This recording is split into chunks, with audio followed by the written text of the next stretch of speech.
Hello दोस्तों, कैसे हैं आप सब। उम्मीद करते हैं आप लोग अच्छे होंगे। स्वागत है आपका अपना यूट्यूब चैनल ज्ञान तुलसी पे। तो आज कॉन्स्टिट्यूशन का दूसरा भाग हम लोग पढ़ेंगे। इससे पहले प्रथम भाग हम लोगों ने पढ़ लिया था।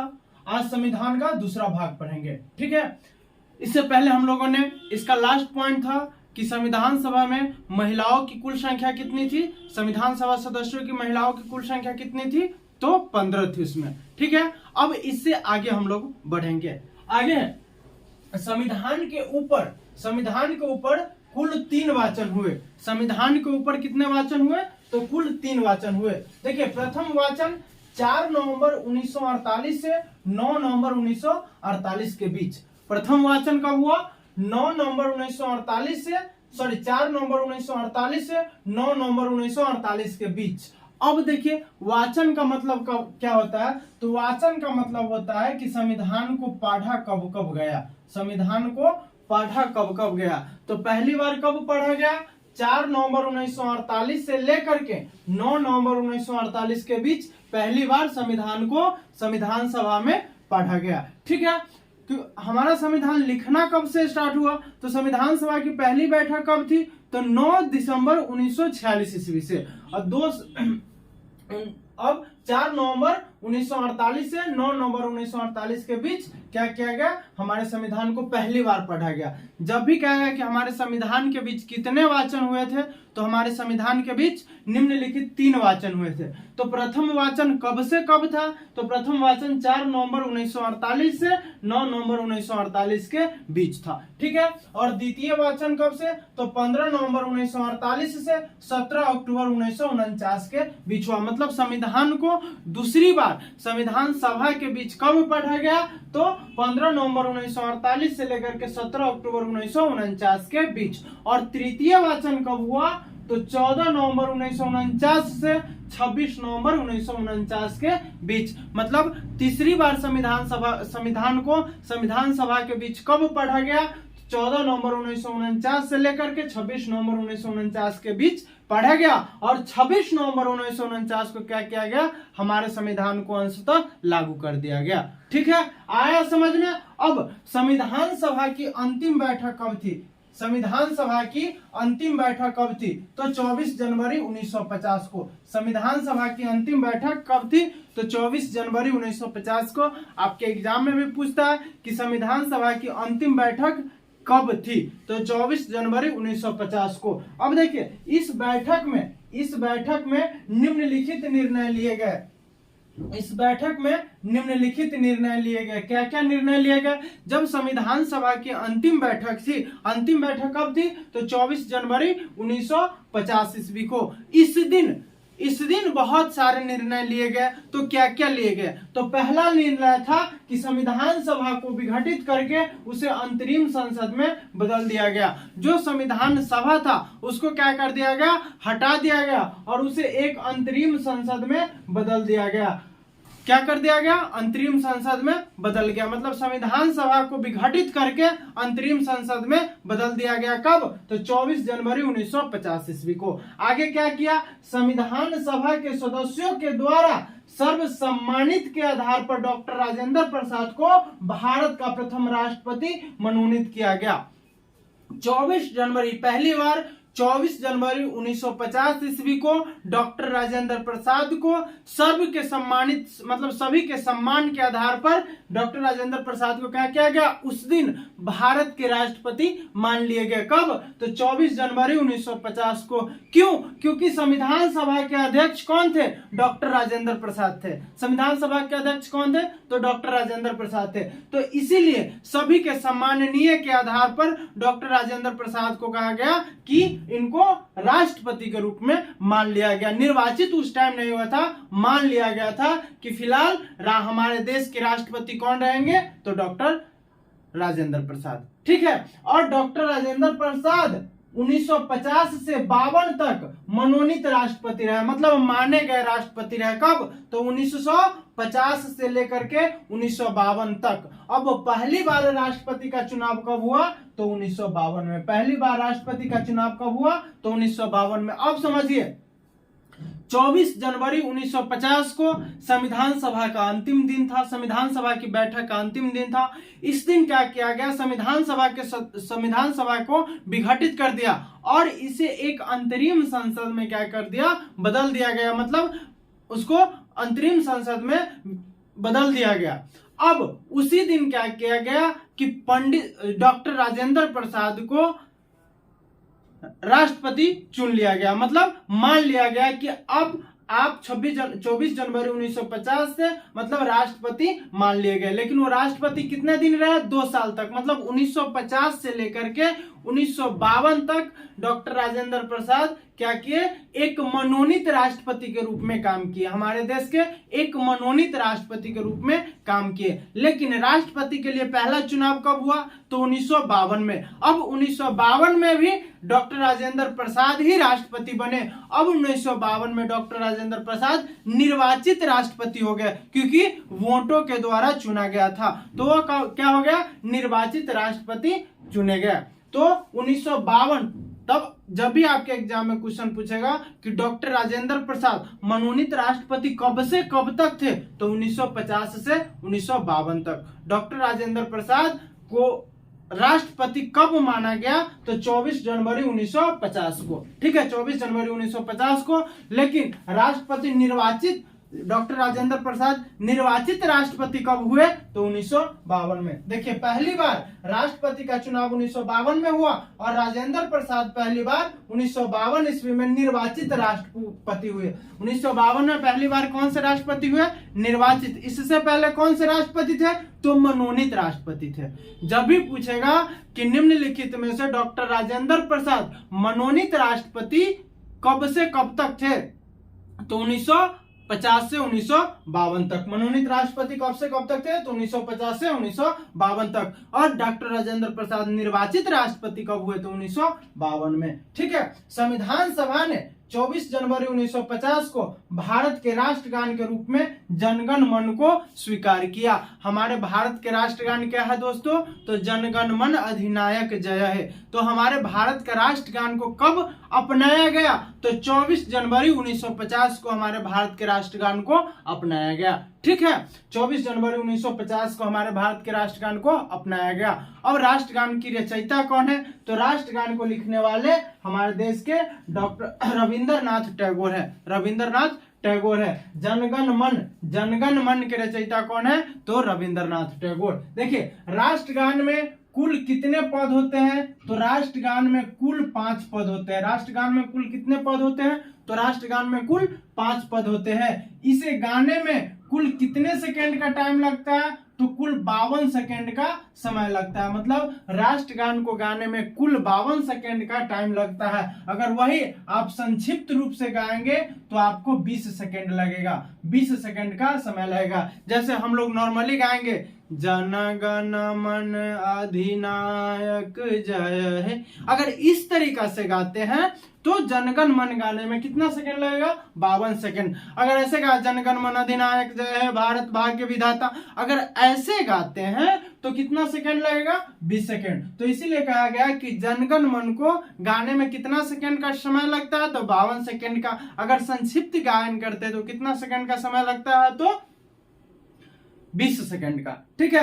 राष्ट्रगान में कितने पद होते हैं, तो राष्ट्रगान में 5 पद होते हैं। अब देखिए संसद की कार्यवाही की शुरुआत दिन के 11 बजे जनगण मन से ही होता है। जब हमारे सांसद लोग संसद भवन में जाते हैं तो वहां जब भी कार्यवाही स्टार्ट होता है उससे पहले जनगण मन का गायन किया जाता है। अगर मान लीजिए नहीं समझ में आया तो मान लीजिए आप लोग कोचिंग क्लास जाते हैं पढ़ने, तो पढ़ाई स्टार्ट होने से पहले सभी लोग खड़ा होकर के क्या किए, जनगण मन गाए। तो वही वैसे ही होता है, जब भी संसद भवन में सभी सांसद लोग पहुंचते हैं तो सांसद लोग पहुंचते हैं, उसके बाद लोकसभा अध्यक्ष वहां पहुंचते हैं, और जब वहां पहुंचते हैं तो कार्यवाही स्टार्ट होने से पहले एक तरह से मान लीजिए कि कोचिंग में पढ़ाई स्टार्ट होने से पहले सभी लोग खड़ा होकर के पहले क्या करते हैं, जनगण मन गाते। तो जब भी संसद की कार्यवाही की शुरुआत कितने बजे होता है, 11 बजे। तो 11 बजे कार्यवाही की शुरुआत होता है, तो इससे पहले क्या होता है कि जनगण मन का गायन किया जाता है। कहाँ? तो संसद भवन में। ठीक है। जनगण मन हिंदी भाषा के भारत भाग्य विधाता शीर्षक से लिया गया है। किस शीर्षक से लिया गया है? तो भारत भाग्य विधाता शीर्षक से प्रकाशित हुआ है। आपके एग्जाम में जब भी पूछे कि जनगण मन किस शीर्षक से प्रकाशित हुआ है, तो भारत भाग्य विधाता के शीर्षक से प्रकाशित हुआ है। राष्ट्रगान को पहली बार कांग्रेस ने 1911 के कलकत्ता अधिवेशन में गाया गया था। राष्ट्रगान को पहली बार कब गाया गया था? तो 1911 के कलकत्ता अधिवेशन में पहली बार राष्ट्रगान को गाया गया था। ठीक है। 1911 के कलकत्ता अधिवेशन की अध्यक्षता कौन कर रहा था? तो पंडित बिशन नारायण धर ने किया था। पंडित बिशन नारायण धर ने 1911 के कलकत्ता अधिवेशन की अध्यक्षता कौन कर रहा था? तो पंडित बिशन नारायण धर ने कर रहा था। ठीक है। अब संविधान सभा ने 24 जनवरी 1950 को राष्ट्रीय गीत के रूप में वंदे मातरम को स्वीकार किया। 24 जनवरी 1950 को राष्ट्रगान को भी स्वीकार किया और 24 जनवरी 1950 को राष्ट्रीय गीत को भी स्वीकार किया। तो हमारे राष्ट्रीय गान कौन है? तो जन गण मन। और राष्ट्रीय गीत कौन है? तो वंदे मातरम। तो राष्ट्रीय गीत कौन है? वंदे मातरम। इस गीत को किसने गाया था, मतलब किसने लिखा था? तो बंकिम चंद्र चटर्जी ने। राष्ट्रीय गीत को किसने गाया था और राष्ट्रीय गीत की रचयिता कौन है? तो बंकिम चंद्र चटर्जी। ठीक है। यह गीत आनंद मठ नामक ग्रंथ से लिया गया। जब भी आपके एग्जाम में पूछे कि वंदे मातरम किस नामक ग्रंथ से लिया गया है, तो आनंद मठ नामक ग्रंथ से लिया गया है। राष्ट्रीय गीत को गाने में 65 सेकंड का समय लगता है। राष्ट्रीय गीत को गाने में कितना सेकंड का समय लगता है? तो 65 सेकंड का। वही राष्ट्रगान को गाने में कितना समय लगता है? तो 52 सेकंड। तो जब भी आपके एग्जाम में पूछे तो आपका 52 सेकंड नहीं पूछेगा, आपके एग्जाम में क्या पूछेगा कि राष्ट्रगान को गाने में सबसे संक्षिप्त समय कितना लगता है? तो संक्षिप्त समय 20 सेकंड। और राष्ट्रीय गीत को गाने में कितना समय लगता है? तो 65 सेकंड। ये दो आपके एग्जाम में, क्योंकि 52 सेकंड सबको याद रहता है, बच्चा को याद रहता है। ठीक है। अब पहली बार राष्ट्रीय गीत कहा गया? तो कांग्रेस के अधिवेशन में ही 1896 में कांग्रेस के कलकत्ता अधिवेशन में ही पहली बार राष्ट्रीय गीत को गया था। वंदे मातरम को पहली बार कब गया था? तो कांग्रेस के 1896 के कलकत्ता अधिवेशन में। 1896 के कलकत्ता अधिवेशन की अध्यक्षता कौन कर रहा था? तो रहीमतुल्लाह सयानी। कौन कर रहा था? रहीमतुल्लाह सयानी ने किया गया था। अब देखिए, संसद की कार्यवाही स्टार्ट होता है जनगण मन से, और जब कार्यवाही खत्म हो जाता है तो उसकी समापन किससे होता है? तो संसद का समापन होता है राष्ट्रीय गीत से, वंदे मातरम से। संसद की कार्यवाही स्टार्ट होता है राष्ट्रीय गान से और संसद की समाप्ति होती है वंदे मातरम से। जब मान लीजिए जब आपके कोचिंग में छुट्टी होता है तो छुट्टी होने से पहले क्या? वंदे मातरम का गायन किया जाता है। तो संसद में स्टार्टिंग में क्या गाया जाता है? तो राष्ट्रगान, जनगण मन। और जब संसद की कार्यवाही खत्म होती है तो कौन सा गीत गाया जाता है? वंदे मातरम। ठीक है, याद रखिएगा। अब नोट्स में 1-2 पॉइंट लिखा गया है कि संविधान सभा के निर्णय आपसी सहमति एवं समायोजन के सिद्धांत मतलब आधार होता है। सिद्धांत मतलब क्या? आधार पर लिया गया। मतलब संविधान सभा के जितने निर्णय लिए गए उसमें जितने सदस्य थे 299 सदस्य, उन 299 सदस्य के सहमति से और उनके समायोजन से क्या क्या जो भी निर्णय लिया जाता था तो सभी के सहमति से लिया जाता था। अब भारत के राजकीय चिन्ह के रूप में सारनाथ स्थित अशोक स्तंभ को 26 जनवरी 1950 को अब स्वीकार किया गया। 26 जनवरी 1950 को सारनाथ के अशोक स्तंभ को। तो जब भी कहेगा हमारे राष्ट्रीय चिन्ह कैसा है, कौन सा है, तो अशोक स्तंभ। कहाँ है? तो सारनाथ में। तो सारनाथ के अशोक स्तंभ को हमारे संविधान में राष्ट्रीय चिन्ह के रूप में कब स्वीकार किया गया? तो 26 जनवरी 1950 को। ठीक है, उम्मीद करते हैं आप लोग को बहुत अच्छा से समझ में आ रहा होगा। अब हम आप लोग को बताते हैं कि कौन से क्वेश्चन कैसे पूछा जाता है और किस प्रकार क्वेश्चन आता है। ठीक है, ये मैं हर वीडियो में बताता हूं। पहला क्वेश्चन कि निम्नलिखित में से संविधान पर कितने वाचन हुए थे? तो संविधान पर कितने वाचन मतलब संविधान को कितने बार संविधान सभा के समक्ष पढ़ा गया था? तो 3 वाचन हुए थे। संविधान पर कितने वाचन हुए थे? 3 वाचन हुए थे। प्रथम वाचन कब हुआ था? तो 4 नवंबर 1948 से लेकर के 9 नवंबर 1948 के बीच। जब कभी आपके एग्जाम में यह भी पूछ देता है कि संविधान सभा के द्वितीय वाचन कब हुआ था, तो 15 नवंबर 1948 से 17 अक्टूबर 1949 के बीच। कभी यह भी पूछ देता है कि संविधान का तीसरा वाचन कब हुआ था, तो 14 नवंबर 1949 से 26 नवंबर 1949 के बीच। आपके एग्जाम में ऐसे क्वेश्चन आएंगे कि संविधान सभा की अंतिम बैठक कब थी, तो संविधान सभा की अंतिम बैठक 24 जनवरी 1950 को थी। डॉक्टर राजेंद्र प्रसाद को राष्ट्रपति कब मनोनीत किया गया? प्रथम बार राष्ट्रपति कब मनोनीत किया गया? तो 24 जनवरी 1950 को। डॉक्टर राजेंद्र प्रसाद मनोनीत राष्ट्रपति कब से कब तक रहे? तो 1950 से 52 तक। डॉक्टर राजेंद्र प्रसाद निर्वाचित राष्ट्रपति कब हुए? तो 1952 में। ठीक है।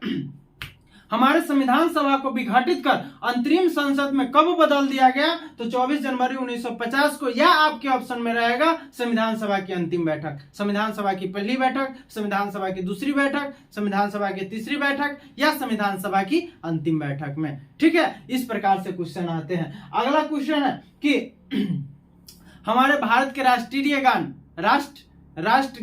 राष्ट्रगान जनगण मन को कब अपनाया गया? तो 24 जनवरी 1950 को। तो जनगण मन के रचयिता कौन है? तो रविंद्रनाथ टैगोर। जनगण मन में कुल कितने पद है? तो जनगण मन में कुल 5 पद है। इसके गाने में कितने सेकंड लगता है? तो 52 सेकंड। संक्षिप्त गायन 20 सेकंड। संसद की कार्यवाही की शुरुआत किससे होता है? तो राष्ट्रगान से। संसद की कार्यवाही की समाप्ति किससे होता है? तो राष्ट्रीय गीत से, वंदे मातरम से। ठीक है। राष्ट्रगान को पहली बार कब गाया गया था? तो 1911 के कलकत्ता अधिवेशन में। ठीक है। 1911 के कलकत्ता अधिवेशन की अध्यक्षता कौन कर रहा था? तो पंडित विश्व नारायण धर कर रहा था। संविधान सभा ने राष्ट्रीय गीत को कब अपनाया? तो 24 जनवरी 1950 को। राष्ट्रीय गीत वंदे मातरम के रचयिता कौन है? तो बंकिम चंद्र चटर्जी। राष्ट्रीय गीत वंदे मातरम किस ग्रंथ से लिया गया है? तो आनंद मठ नामक ग्रंथ से लिया गया है। राष्ट्रीय गीत को गाने में कितने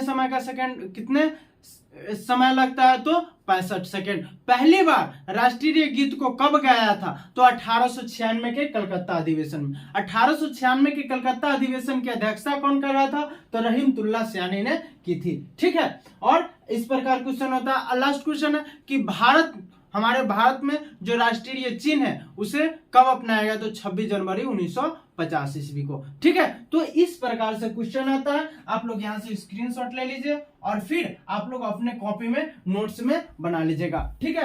5 से 7 पॉइंट और है कॉन्स्टिट्यूशन में, वो मैं आपको अभी बता देता हूं। ठीक है। इसी वीडियो में आप लोग को मैं सारा पॉइंट समझा देता हूं। 5 से 7 पॉइंट है, ज्यादा नहीं है। ठीक है मेरे दोस्तों, चलिए देखिए, आप हमसे जुड़े रहने के लिए बस एक बार चैनल को सब्सक्राइब कर दीजिए और हमेशा पढ़ते रहिए और सारा पॉलिटी खत्म करेंगे, फिर नेक्स्ट चैप्टर स्टार्ट करेंगे। ठीक, नेक्स्ट सब्जेक्ट स्टार्ट करेंगे। जैसे पॉलिटी खत्म करेंगे नेक्स्ट सब्जेक्ट स्टार्ट करेंगे। आगे बढ़ते हैं। लास्ट पॉइंट क्या था कि भारत के राजकीय चिन्ह के रूप में सारनाथ स्थित अशोक स्तंभ को 26 जनवरी 1950 को स्वीकार किया। अब यहाँ पे आइए, 1947 और 1950 के दौरान भारत के शासन प्रशासन संविधान सभा ने भारत शासन अधिनियम 1935 को चलाया। अब देखिए, जब 1947 में हमारा देश आजाद हो गया तो उस टाइम संविधान नहीं बना था, संविधान निर्माण नहीं हुआ था। तो 1947 से लेकर के 1950 तक, मतलब 1947 से 1950 तक जब तक मेरा संविधान लागू नहीं हुआ था तब तक हमारे शासन प्रशासन में किस नियम को लागू किया जाता था? तो 1935 के अधिनियम में जो नियम लागू किया गया था उसी नियम से हमारा देश का शासन प्रशासन चल रहा था। फिर से बात समझिए कि 1947 में हमारा देश आजाद हो गया। अब 1947 से लेकर के 1950 के बीच, यहाँ 3 साल के गैपिंग में हमारे देश में संविधान निर्माण नहीं हुआ था। तो उस टाइम हमारे देश के शासन प्रशासन को किस तरीका से चलाया जाए? तो उस समय हमारे शासन प्रशासन को भारत शासन अधिनियम 1935 में जो नियम था उसी नियम के आधार पे हमारे देश का शासन प्रशासन चला। क्यों चला? क्योंकि 1935 का जो अधिनियम था, भारत शासन अधिनियम, इसमें से लगभग 80% हिस्सा हमारे भारतीय संविधान में रखा गया है। ठीक है, इसमें से 80% हिस्सा हमारे भारतीय संविधान में इसका प्रावधान लिया गया। इसीलिए 1947 से 1950 के बीच जब तक हमारा संविधान लागू नहीं हुआ था, तब तक हमारे देश की सरकार ने क्या चलाया था? वहां के शासन प्रशासन को ठीक करने के लिए 1935 के अधिनियम, भारत सरकार अधिनियम, भारत शासन अधिनियम के नियमों का चलाया था। ठीक है, भारत के लिए संविधान की मांग सर्वप्रथम 1895 में बाल गंगाधर तिलक ने किया था। भारत के लिए संविधान की मांग सबसे पहले कब किया था? तो 1895 में बाल गंगाधर तिलक ने किया था। 1922 ईस्वी में महात्मा गांधी ने इच्छा जाहिर किया कि भारतीय अपना संविधान का निर्माण अपनी इच्छा से करेगा, अपनी इच्छा से करेगा। कौन कहा था? तो महात्मा गांधी ने कहा था कि भारतीय जो लोग हैं वो संविधान का निर्माण अपनी इच्छा से करेगा। लेकिन पंडित जवाहरलाल नेहरू ने कहा कि भारतीय अपना संविधान का निर्माण वयस्क माताधिकार के आधार पर करेगा। तो पंडित जवाहरलाल नेहरू कब? 1938 में कहा कि भारतीय अपना संविधान का निर्माण वयस्क माताधिकार, मतलब अपने मतों के। तो वयस्क माताधिकार कौन होता है? अभी पहले 21 वर्ष था, अब 18 वर्ष। जिन लोग को 18 वर्ष पूर जाता है, मतलब 18 वर्ष एज हो जाता है, वो लोग क्या हो जाता है? वयस्क माताधिकार के श्रेणी में आ जाता है। तो उनके आधार पे पंडित जवाहरलाल नेहरू का कहना था कि उनके आधार पे, वयस्क माताधिकार के आधार पे क्या होना चाहिए? तो संविधान सभा का निर्माण होना चाहिए। ठीक है, कब कहा था? तो 1938 में। भारत में पहली बार आम चुनाव कब हुआ था? तो 1951-52 में। पहली बार आम चुनाव कब हुआ था? 1951-52 में हुआ था। संविधान सभा ने मई 1949 में राष्ट्रमंडल में भारत का सदस्यता का सत्यापन किया। अब आपके एग्जाम में पूछेगा कि भारत राष्ट्रमंडल में कब शामिल हुआ? तो भारत राष्ट्रमंडल में मई 1949 में शामिल हुआ था। भारत राष्ट्रमंडल में कब शामिल हुआ था? तो मई 1949 में। संविधान सभा ने 22 जुलाई 1947 को राष्ट्रीय ध्वज को अपनाया। राष्ट्रीय ध्वज क्या था हमारा? तिरंगा। राष्ट्रीय ध्वज क्या है हमारा? तिरंगा। तो हमारे तिरंगा को राष्ट्रीय ध्वज के रूप में कब अपनाया गया? तो 22 जुलाई 1947 को। ठीक है, अब यहां से किस प्रकार से कैसे क्वेश्चन आता है? तो पहले क्वेश्चन 1947 से 50 के बीच हमारे भारत के शासन प्रशासन को किस नियमों के द्वारा चलाया गया था? तो भारत शासन अधिनियम 1935 को। भारत के लिए संविधान की मांग सर्वप्रथम किसने किया था? तो भारत के लिए संविधान की मांग सर्वप्रथम बाल गंगाधर तिलक ने किया था। तो कब किया था? तो 1895 ईस्वी में। किसने कहा था कि संविधान का निर्माण भारतीय अपने इच्छा से करेगा? तो महात्मा गांधी। किसने कहा था कि भारतीय अपना संविधान का निर्माण वयस्क माताधिकार के आधार पर करेगा? तो पंडित जवाहरलाल नेहरू। ठीक है, किस प्रकार से कैसे क्वेश्चन आ रहे हैं देखिए, आपको मैं बार बार समझा रहा हूं। ठीक है, भारत में पहली बार आम चुनाव कब हुआ था? तो 1951-52 में। 1951-52 में। और भारत राष्ट्रमंडल में कब शामिल हुआ था? तो 1949 में। हमारे राष्ट्रीय ध्वज तिरंगा को कब अपनाया गया था? तो 22 जुलाई 1947 ईस्वी को। ठीक है, अब आप यहां से नोट्स बना लीजिएगा। ठीक है, यहां से जो नोट है ना, ये यहां से लेकर के ये सारे पॉइंट आप लोग क्या कीजिएगा? नोट में ही लिखिएगा। यहां से स्क्रीनशॉट लिख लीजिए, मार लीजिए और लिख लीजिएगा। ठीक है, उम्मीद करते हैं आपको बहुत अच्छा से समझ में आया होगा। तो बस हमसे जुड़ने के लिए और कुछ नहीं दोस्तों, बस चैनल को सब्सक्राइब कर दीजिए। और मैं बार बार कहता हूं कि मन लगा करके पढ़िए। ठीक है, और बहुत अच्छे से आपको मैं पढ़ाऊंगा और सारा सब्जेक्ट खत्म करूंगा। जैसे ये सब्जेक्ट खत्म हो जाएगा फिर मैं नेक्स्ट सब्जेक्ट स्टार्ट करूंगा। ठीक है, तो ये रहा कॉन्स्टिट्यूशन, संविधान का दूसरा भाग था। यहाँ पे कॉन्स्टिट्यूशन खत्म। अब हम लोग अंतरिम सरकार में एंट्री करेंगे। आगे हम लोग अंतरिम सरकार पढ़ेंगे। ठीक है, ये हम लोग पढ़े हैं कॉन्स्टिट्यूशन, संविधान। फिर आगे आगे जैसे हम लोग भाग अनुच्छेद में जाएंगे तो धीरे धीरे हम लोग सारा सवाल मतलब सारा सब्जेक्ट, सारा टॉपिक खत्म करेंगे। ठीक, तो ये रहा। और यहां से फिर आप क्या करेंगे? नोटबुक में जोड़ लेंगे आप अपने नोटबुक में। मैं फिर कहता हूं, अगर आप पहली बार ये क्लास देख रहे हैं तो चैनल में जाइए, प्लेलिस्ट में जाइए और बजाबते के साथ लिखा हुआ है फाउंडेशन, पॉलिटी फाउंडेशन बैच, उसको क्लिक कीजिएगा और सारा पार्ट बाय पार्ट आपको पॉलिटी का वीडियो मिल जाएगा। आप वहां से पढ़ सकते हैं। ठीक है, तब तक के लिए धन्यवाद, मिलते हैं नेक्स्ट वीडियो में। बस हमसे जुड़ने के लिए चैनल को सब्सक्राइब कर दीजिए, और हाँ, वीडियो देखते हैं और वीडियो अच्छा लगता है तो वीडियो को एक बार लाइक कीजिए और कमेंट करके जरूर बताइए कि आपको ये वीडियो कैसा लगा। ठीक है मेरे दोस्तों, मिलते हैं नेक्स्ट वीडियो में, तब तक के लिए बाय बाय।